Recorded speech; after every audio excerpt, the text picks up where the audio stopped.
नमस्कार मित्रों, चंद्रकांत भी भट्ट अमेरिका से। हम कहाँ जा रहे हैं? 20 तारीख। जिस तरह लाठियां बरसाई, आंसू गैस छोड़े, कितने सारे युवा संसद पर कुछ कर गए और मुखिया सलामत उनको निकाला गया। न तो उसके बच्चे हैं, बीबी है, कुटुंब है, समाज है, उसके लिए उसको क्या जाने वाला है। न तो शर्म है, न तो लाज है, सिर्फ भ्रष्टाचार, सत्ता और अहंकार। हिटलर भी अगर होता तो शर्म आ जाती है। आज़ादी जिसने दिलवाई ये नेताओं, सिपाहियों आज रोते होंगे।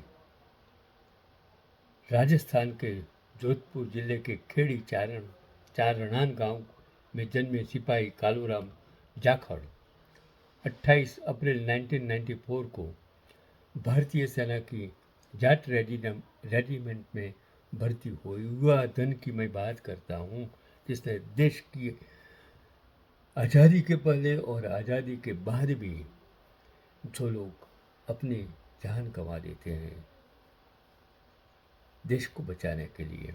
कारगिल युद्ध के दौरान 4 जुलाई 1999 को पॉइंट 4875 के पीपल कॉम्प्लेक्स क्षेत्र में लगभग 17,850 फीट की ऊंचाई पर उन्होंने अद्भुत वीरता और साहस का परिचय दिया। इतनी ऊंचाई पर जीना, रहना और अकेले किस तरह इंसान जिंदा रहता होगा, ये आपके बस की सोचने की बात नहीं है। तो भीषण गोलाबारी के बीच एक गोले के विस्फोट से उनका एक पैर शरीर से अलग हो गया, लेकिन उन्होंने हार नहीं मानी। गंभीर रूप से घायल होने के बावजूद अपने रॉकेट लॉन्चर से दुश्मन का बंकर ध्वस्त कर दिया और कई दुश्मनों को मार गिराया। अंततः मातृभूमि की रक्षा करते हुए वे वीरगति को प्राप्त हुए और शहादत से पहले माँ को लिखे पत्र में उन्होंने लिखा था, माँ मेरी चिंता मत करना, तेरे बेटे का शिलालेख गांव में लगेगा। तेरे बेटे को एक दिन पूरी दुनिया जानेगी कि वह कैसे दुश्मनों से लड़ा। क्या ख्वाहिश है इंसान की, ये भी सोचिए, देश के लिए लड़ने की ख्वाहिश। और आज ये 9,000 करोड़ में घूमने वाला इंसान, 4 दफे कपड़े बदलने वाला इंसान, मैं भीख मांगता था, मैं गरीब का बेटा था, ऐसा कह के देश के लोगों को, युवाओं को गुमराह करने वाला सत्ता में बैठा, हिटलर से भी ज़्यादा बदतर सत्ता लालचू इंसान के लिए मैं क्या कह सकता हूँ। उनकी वीरांगना संतोष देवी ने बालिका शिक्षा को अपना जीवन मिशन बनाकर उनके सपनों को आगे बढ़ाया और आज भी उनका बलिदान हर भारतीय के लिए प्रेरणा, साहस और राष्ट्रभक्ति का प्रतीक है। मैं उसको शत शत सलाम करता हूँ, अमर वीर सिपाही कालूराम जाखड़ को। चलो आगे एक और बात कहता हूँ कि ढाका से बस 40 किलोमीटर दूर भारतीय सेना का वो हमला जिसने पाकिस्तान की कमर तोड़ दी थी। 1971 के भारत पाकिस्तान युद्ध की कुछ सबसे खूनी झड़पें गंगा सागर इलाके में हुई और शुरुआती सप्ताह में पाकिस्तानी फौज जमीन पर कड़ी टक्कर दे रही थी।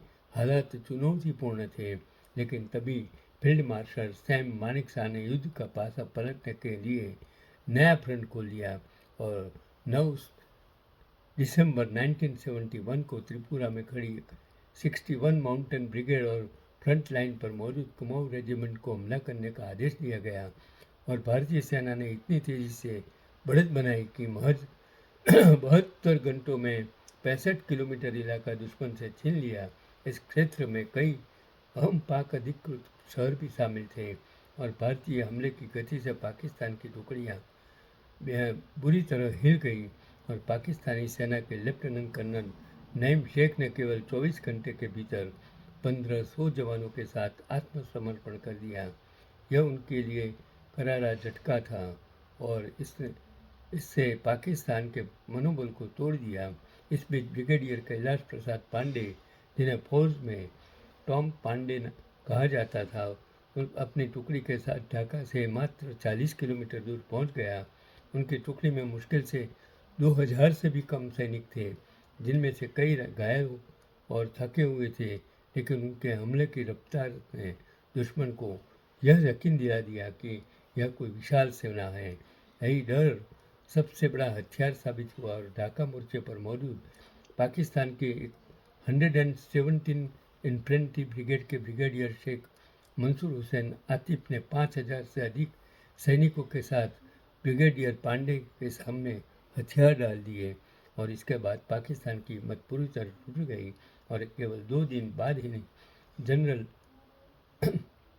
ए के नियाजी ने ढाका में आधिकारिक रूप से आत्मसमर्पण कर दिया और ब्रिगेडियर कैलाश प्रसाद पांडे की तेज रणनीति और साहस 1971 की जीत से सबसे अहम कारणों में से एक गिनी जाती हैं। उनकी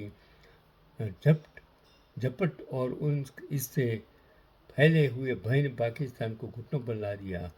हालांकि इतिहास में इतनी पहचान नहीं मिली जितनी इनको मिलनी चाहिए, लेकिन भारतीय सेना ने उनके योगदान को सम्मानित करते हुए उन्हें महावीर चक्र से नवाजा और ब्रिगेडियर टॉम पांडे निसंदेह 97 की जंग के वो अनसुने नायक थे, जिनकी रफ्तार और रण कौशल ने भारत को निर्णायक विजय दिलाई। मैं उनको भी सच सलाम करता हूँ। आज युवाओं को सोचना पड़ेगा कि आपके लिए किन किन लोगों ने बलिदान दिया और आज ये संसद में भ्रष्टाचार करके सभी संस्थानों को तोड़कर जिस तरह से बहुमत प्राप्त करके सत्ता में गलत रास्ते से बैठ गए हैं, उनको पदार्थ पाठ दिखाने का वक्त आपके लिए आ गया है। अगर झुक जाएंगे तो समझ लेना लोकशाही खत्म हो जाएगी। आज उनको पलटने की तैयारी करनी चाहिए। यही आज का पैगाम हो।